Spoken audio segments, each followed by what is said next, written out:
sibaha warumaya. Ajar nak kamu berenang dengan memanah.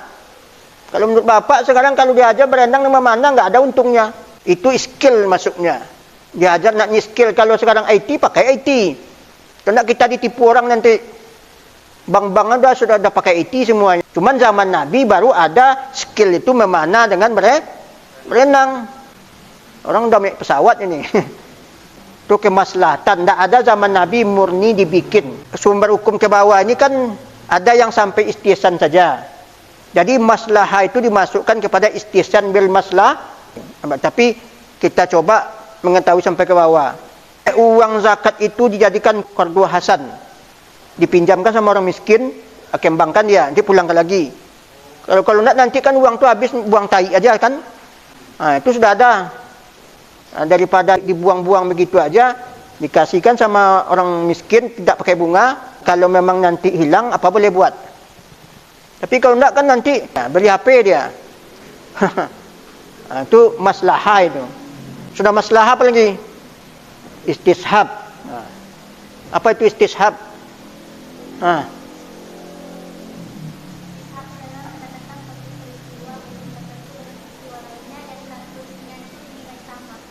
Contohnya?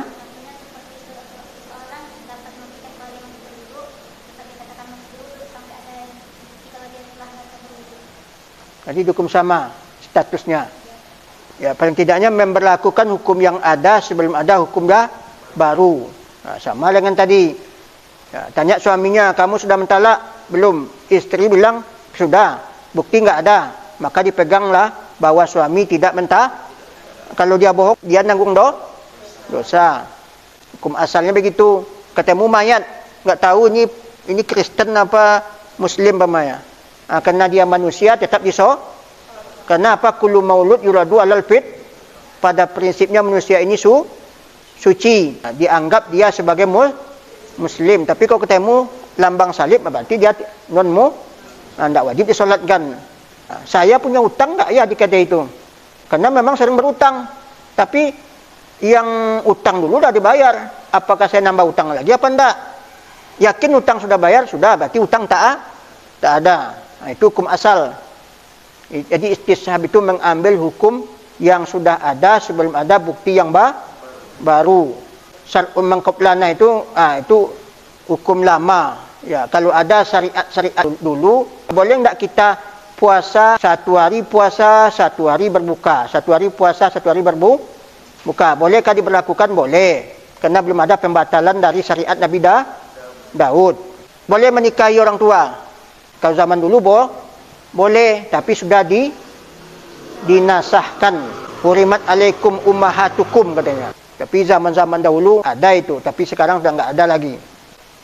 Jadi kalau sudah dibatalkan, dinasahkan, sudah batal hukumnya. Ada yang tidak dibatalkan seperti puasa tadi itu. Apa lagi?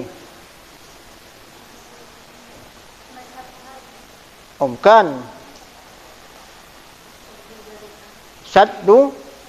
Saddu az-zari'ah. Ya. Saddu az-zari'ah. Apa itu saddu az-zari'ah?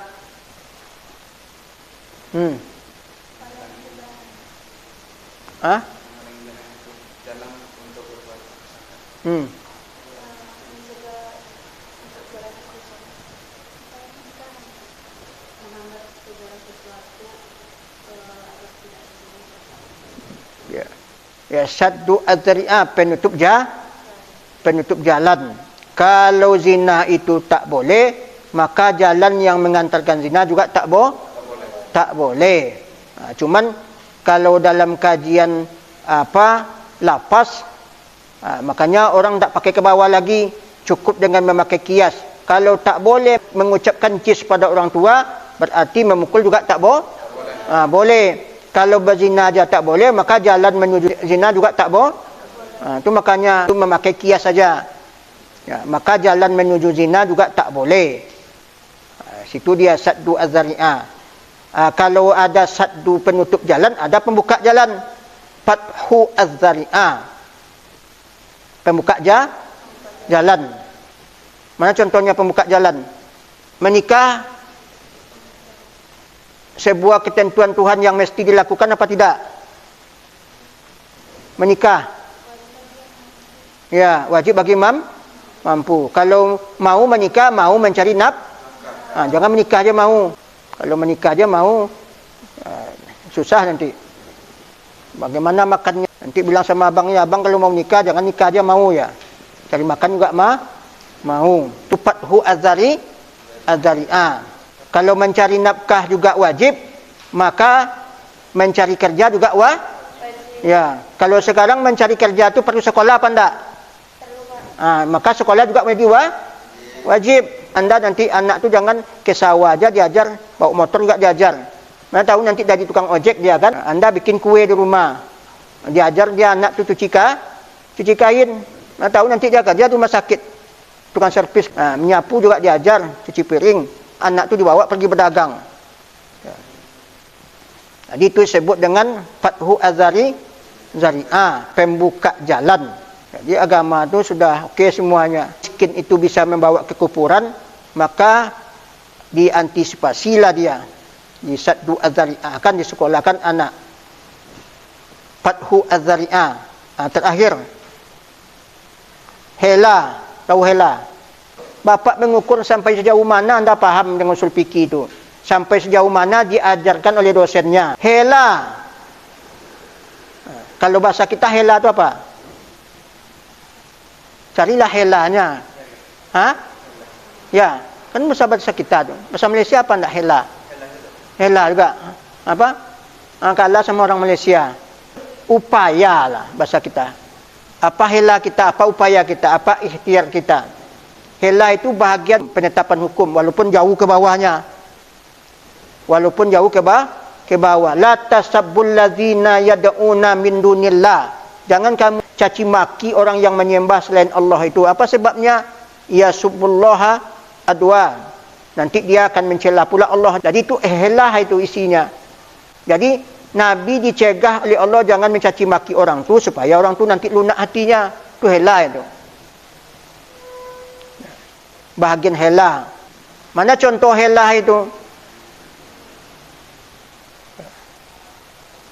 Anda malas solat 5 waktu sehari semalam. Anda bantai pergi musafir. Kalau safar itu berapa lagi solatnya? 3 kali kan? Zuhur sama asar 1. Isya sama maghrib 1. Subuh lagi 3. Perempuan naik haji waktu tawaf itu wajib pakai wudu. Sekarang boleh kata ulama memakan pil pencegah haid. Itu helah itu. Itu bahagian helah.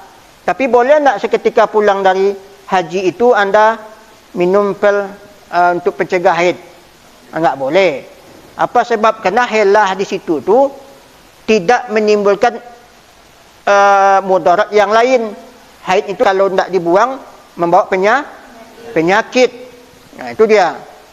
Jadi tidak semua helah itu dibolehkan dalam bentuk masa yang panjang.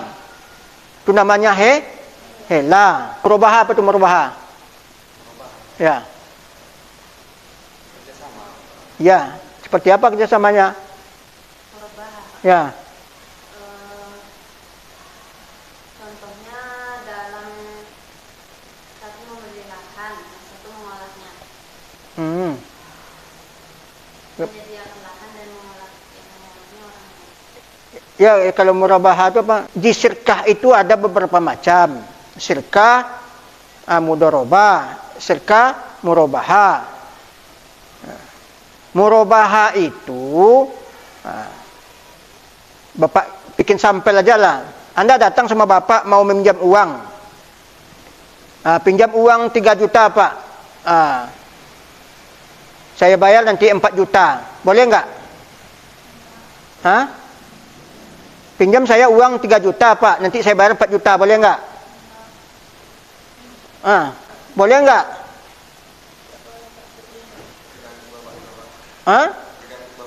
Ragu dia hukum ni. Pinjam uang 3 juta, saya bayar 4 juta, boleh enggak? Enggak boleh, riba. Maka dicarikan helanya. Kamu mau beli apa? Mau beli TV. Saya belikan TV-nya, ini TV-nya 3 juta. Saya jual sama kamu 4 juta.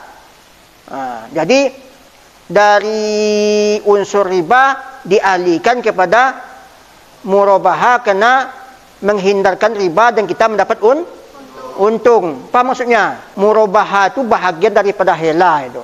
Tetangga kalau dia tak makan, siapa yang berdosa?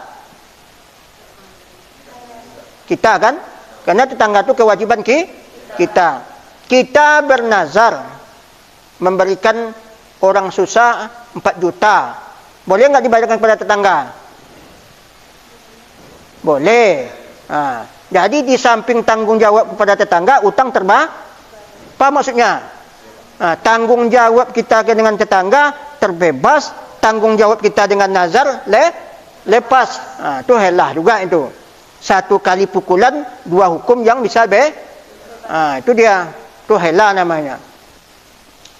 Itulah pemahaman-pemahaman usul fikih yang mestinya Anda kuasai.